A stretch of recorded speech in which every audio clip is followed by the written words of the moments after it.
Sejarah menunjukkan bahwa komoditas karet belum dapat terpisahkan dari perekonomian masyarakat, karena hampir 85% karet alam diproduksi oleh petani. Saluran pemasaran komoditi karet umumnya masih bersifat tradisional, yang ditandai dengan panjangnya rantai pemasaran yang melibatkan banyak aktor. Rantai pemasaran bokar yang panjang tidak efisien, sehingga margin yang bisa diterima oleh petani menjadi kecil. Margin yang kecil menyebabkan rendahnya harga yang diterima oleh petani. Rendahnya harga karet yang diterima petani menyebabkan petani kurang termotivasi untuk menghasilkan bokar yang berkualitas baik. Berbagai alasan yang dimunculkan oleh petani ketika memproduksi bokar yang berkualitas rendah. Di antaranya, karena tidak ada perbedaan harga antara kualitas baik dan jelek, atau mereka mengatakan tidak mengetahui standar mutu bokar. Berdasarkan Standar Nasional Indonesia (SNI), mutu bokar ditentukan oleh jumlah kontaminan di dalamnya. Semakin bersih, semakin baik kualitasnya. Ketebalan karet semakin tipis akan lebih baik. Penggunaan pembeku, menggunakan pembeku yang dianjurkan seperti pembeku organik dan asam semut. Kandungan kadar kering karet K3 semakin tinggi, lebih bagus. Oleh karena itu, melalui video ini kami mengajak masyarakat untuk mempelajari cara pengolahan, penyimpanan, dan penjualan karet yang baik, sehingga para petani mendapatkan harga bokar sesuai dengan kualitas yang diproduksi. Modul pengolahan penyimpanan. Langkah-langkah yang dilakukan oleh petani diantaranya menentukan kualitas bokar, memilih bentuk bokar, dan mengetahui cara penyimpanan bokar yang baik. Setelah petani melakukan penyadapan, getah akan terkumpul dalam mangkok sadap dan kemudian membeku. Proses ini disebut pembekuan alami dan dibantu oleh mikroorganisme. Waktu antara penyadapan dan pembekuan terjadi, yakni bervariasi antara 8 hingga 48 jam. Sehingga getah yang membeku tersebut biasanya disebut dengan bahan olah karet atau bokar. Bentuk bokar bermacam-macam. Di antaranya lam mangkuk balok, slab tebal, dan slab tipis atau giling. Lam mangkuk atau bakwan adalah latek yang membeku secara alami dalam mangkuk atau membeku menggunakan bahan pembeku. Lam mangkuk balok adalah lam mangkuk atau bakwan yang disusun dalam keranjang atau ember dan kemudian direkatkan menggunakan lateks yang sudah dicampur dengan bahan pembeku. Slab adalah lateks kebun yang dikumpulkan, kemudian yang dicampur dengan pembeku dan dicetak dalam bak.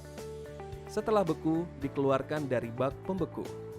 Slab tipis adalah slab yang dikeluarkan dari bak pembeku, kemudian digiling menggunakan mengol yang polos, dan selanjutnya digiling menggunakan penggilingan yang bermotif atau mempunyai alur, sehingga slab tadi semakin tipis. Jika slab tipis ini dijemur dalam rumah asap, maka akan menghasilkan sheet asap. Pembeku juga menjadi salah satu faktor penentu kualitas bokar yang dihasilkan. Biasanya, petani menggunakan asam sulfat atau cuka, tawas, dan pupuk TSP tidak sebagai bahan pembeku getah. Pembeku ini tidak direkomendasikan karena dapat menurunkan kualitas bokar, mencemari lingkungan, dan membahayakan bagi pengguna.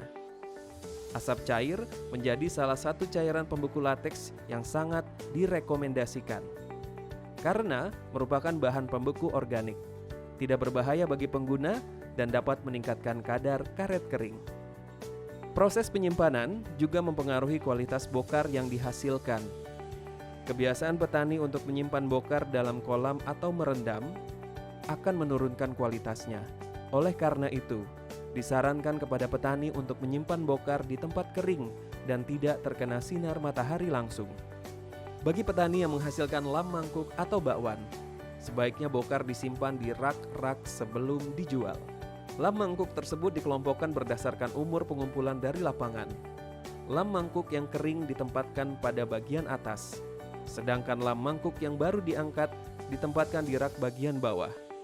Semakin lama disimpan, maka akan semakin tinggi kadar karet keringnya. Saat melakukan proses pembekuan, jaga kebersihan bokar. Bahan yang tercampur dalam bokar disebut dengan kontaminan. Kontaminan tersebut ada yang sengaja dan tidak sengaja tercampur dalam bokar. Kontaminan dibagi dalam 3 kategori, yakni 1.